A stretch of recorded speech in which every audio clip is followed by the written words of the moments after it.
ASMR. This is something I've been wanting to do for a long time, and finally I've managed to get around to making a couple of videos, so welcome.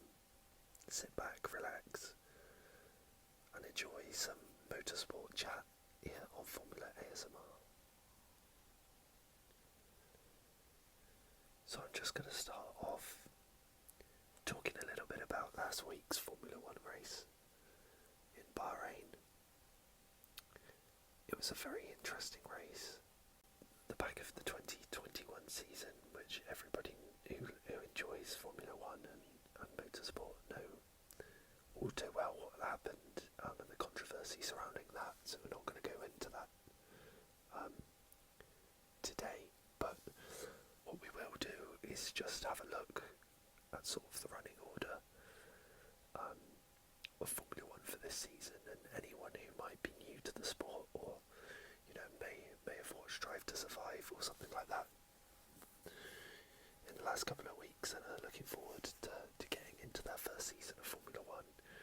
Let's have a look at the rundown of the teams. So we're going to start off with the team who had the perfect start really to the 2022 season, and that will be Ferrari. Their drivers, of course, Charles Leclerc and Carlos Sainz. It was a pretty flawless drive from both of them, really. Last weekend, everything just seemed to go right for Ferrari, and I think it's been a long time coming that Ferrari, have pushed themselves back to the top of the Formula 1 world. I grew up in a time where everything was dominated by Ferrari in terms of Michael Schumacher and Rubens Barrichello. Being the one and two throughout most of the Grand Prix in those seasons, other than maybe a couple of exceptions where they were pushed. But largely, Ferrari have had a huge place in Formula 1 history, at the very top of the tree. So the driver taking all 26 points, that means he won the race, and if you get the fastest lap, you get an extra championship point if you finish in the top 10. So Charles Leclerc got fastest lap and won the race. So he picks up 26 points, which obviously with it being the first race, that puts him top of the championship standings. His teammate Carlos Sainz finished P2, 5.5 seconds behind, and he picks up 18 points. Now, let's move on to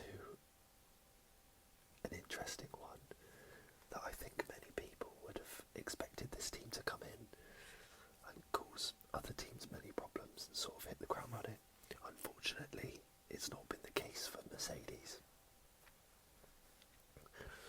A new driver this year,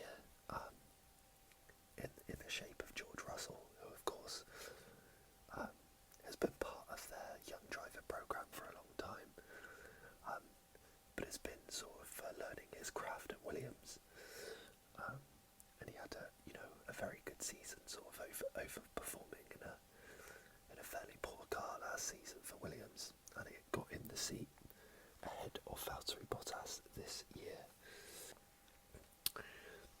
His teammate, of course, is the one and only 7-time world champion Lewis Hamilton,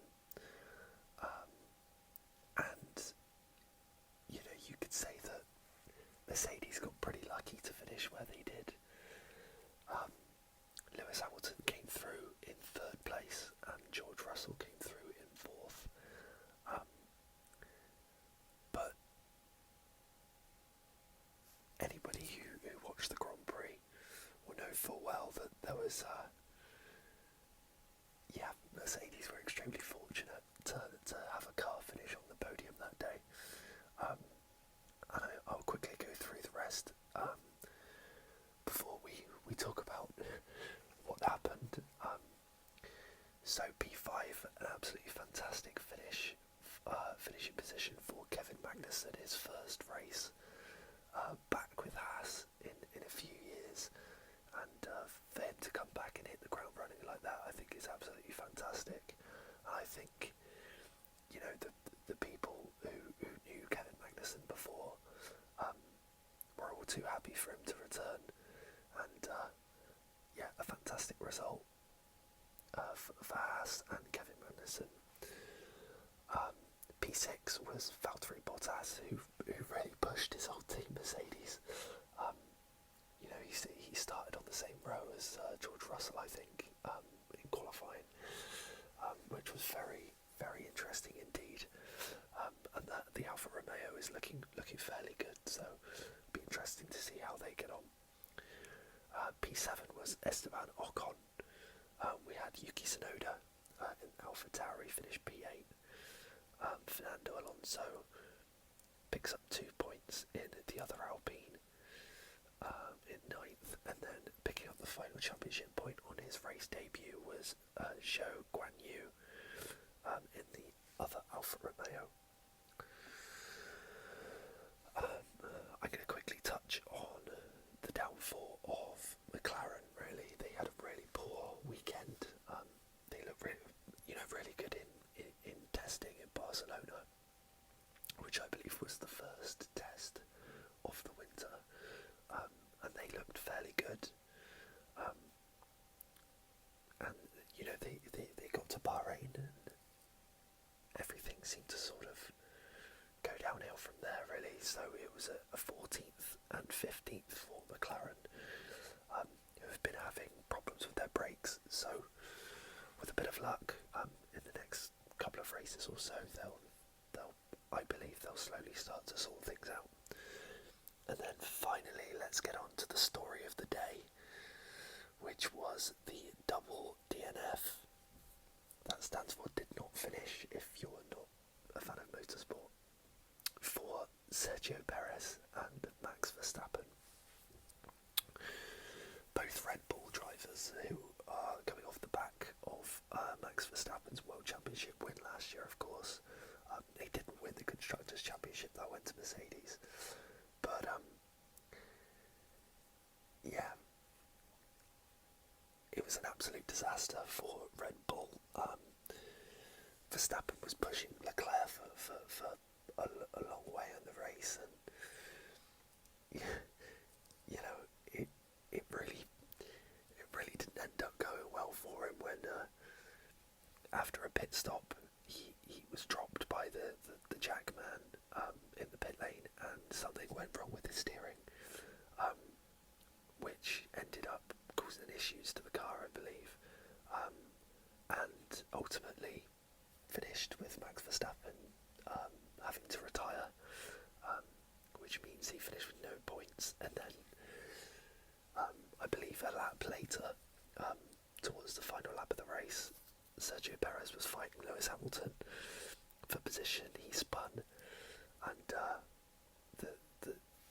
the engine seized up, which locked the rear tyres, causing Perez to spin, and that was the end of his race. So, a double DNF for Red Bull. Really interesting to see where we go from here.